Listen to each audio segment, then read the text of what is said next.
Alright, in this video we're going to introduce parabolas. We're going to find the vertex, focus, and the equation for the directrix for parabolas in standard form. So if we look at the graph of a quadratic function in the form f of x equals ax squared plus bx plus c, we're going to obtain what's known as a parabola, and you may have seen this in prior math classes. Parabola is the set of all points in the plane that are the same distance from the focus point as they are to the directrix line. Now, what does that mean? Well, here's our graph of a parabola. So here we have a parabola opening upward.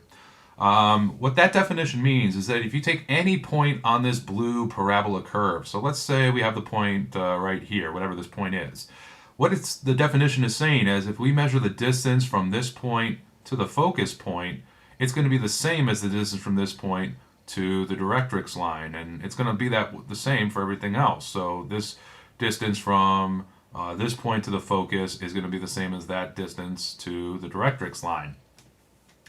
And we have a special point on the parabola called the vertex, and again, that vertex follows the same rules as any other point on our parabola, on our blue parabola here, that the distance from the vertex to the focus is going to be the same as the distance from the vertex to the directrix line. And the focal length is the distance that is either between the vertex and focus or the vertex and directrix line, because the distance from vertex to focus, again, is going to equal the distance from vertex to the directrix line. And that distance, we have a variable for it we call p. And if we look at the absolute value of p, so again, sometimes we'll see in our equations we'll have negative numbers. We want to make sure that the distance is never negative, so we take its absolute value, and the distance here will match the distance here. That is the absolute value of p, called the focal length. So for parabolas in standard form, we have a couple cases. Our first couple cases are the parabola is either going to open up or down. So here we have an example of a parabola that opens upward. So depending on some conditions here, we have x minus h in parentheses squared equals 4p times y minus k. Now, depending on whether or not this 4 times p comes out to be positive or negative, if it's positive, it's going to open up. If it's negative, it's going to open down, as we'll see with the graph.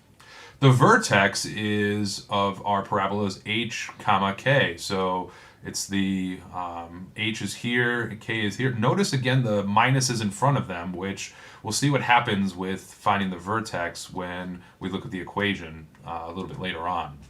Our focus point is going to be, if this is the coordinate of our vertex, remember p represents the distance from the focus to the vertex. So if we add, if it's opening upward, we're going to add that value of p to the y coordinate of the vertex to get our focus point.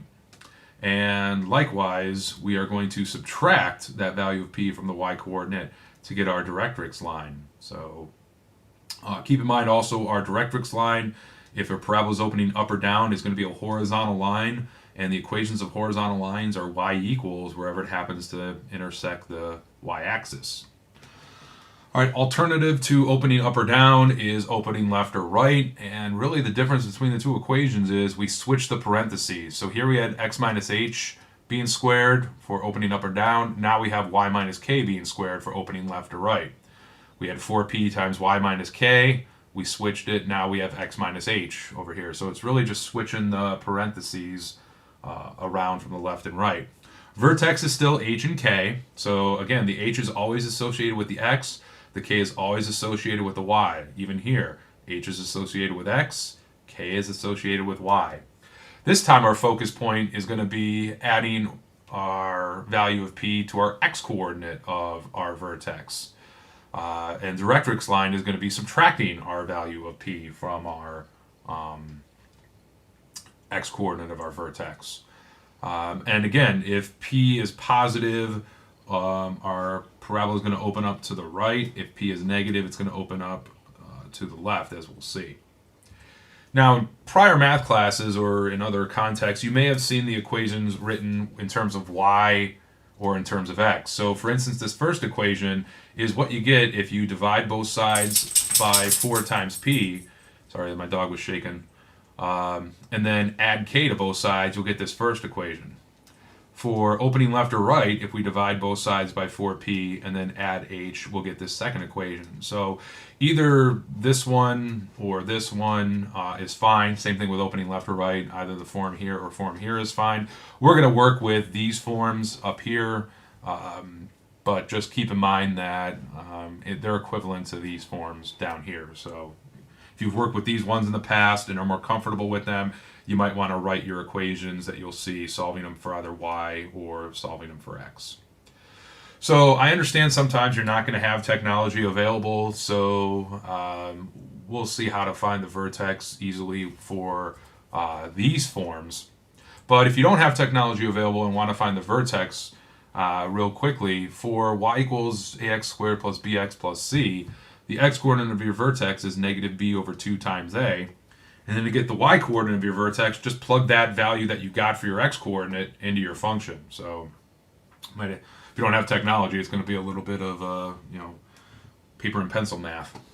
For x equals ay squared plus by plus c, so these would be ones that are opening either left or right, your y-coordinate of your vertex, because we're switching the x and y's, is going to be negative b over 2a.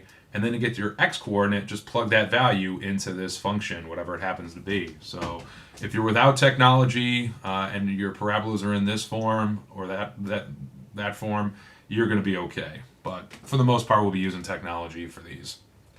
All right, example 1, we're going to find the vertex, focus, and the equation for the directrix line for x plus 1 squared equals negative 8 times y minus 3. So first of all, let's graph it. And notice that our parabola is opening downward. And because it's x plus 1 being squared, that means it's either going to open up or down. And this value here in front of the y, the 4p value of negative 8, if it's negative, it opens down. If it was a positive 8, it would be opening up. And our vertex in this one is going to be right here. And the coordinates of that point, which in Desmos is really easy because you could just plot this and then touch the little gray vertex point. Our vertex is negative 1, 3. Now we can get that by looking at the equation. Notice we have a plus 1 with the x and a minus 3 with the y, and your h and k are associated with x and y respectively. So we just, with the x minus h, we just look at whatever's after the x and take its opposite, because that's what the minus does in front of the h. It means take the opposite. So the opposite of positive 1 is negative 1. The opposite of negative 3 is positive 3. So a quick way to get the vertex for looking just at the equation. All right, because our vertex is at negative 1, 3 and our parabola is opening downward, our focus point is going to be below our vertex, so it's still going to be inside the cup. Our directrix line is going to be above. So to find the vertex, or to find the focus point and directrix line, we're going to take 4p and set it equal to the absolute value of negative 8, which is 8. And then divide both sides by 4, you get p is 2. Now the reason I use absolute value is because I like to graph it, so graphing paper, technology, or whatever. For the focus point, I'm going to count 2 spaces below the vertex, so that's your value of p, 2 spaces below. And then for the directrix line, I'm going to count 2 spaces above. So I'm very big on graphing the conic sections. So our focus point is going to have the same x-coordinate as the vertex, but now we're going to go 2 spaces below and going to put that point at negative 1, 1. For our directrix line, we're going to go 2 spaces above, and 3 plus 2 here is going to give us y equals 5 as our directrix line. And our vertex, once again, negative 1, 3, our focus point at negative 1, 1, and our directrix line at y equals 5. All right, for example 2, we have y minus 2 squared equal to 12 times x plus 1. Here, if we graph it, our parabola is opening to the right, which, again, if this value here in front of the parentheses that aren't being squared is positive, and for x, it's going to open to the right. So our vertex, we can use technology to get it, or we can look at the equation. So we have a positive 1 with x and a negative 2 for y. So taking the opposites, positive 1 and negative 2, we get our vertex at negative 1, positive 2.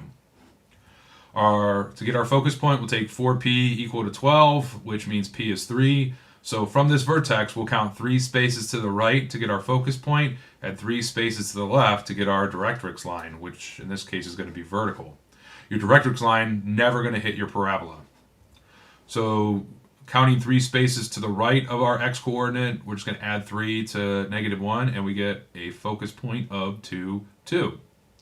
For our directrix line, we're going to subtract 3 from our x-coordinate, and that's going to mean our directrix equation is x equals -4. So in example 2, our vertex -1, 2, our focus point at 2, 2, and directrix line at x equals -4. All right, that about does it for this video. I will see you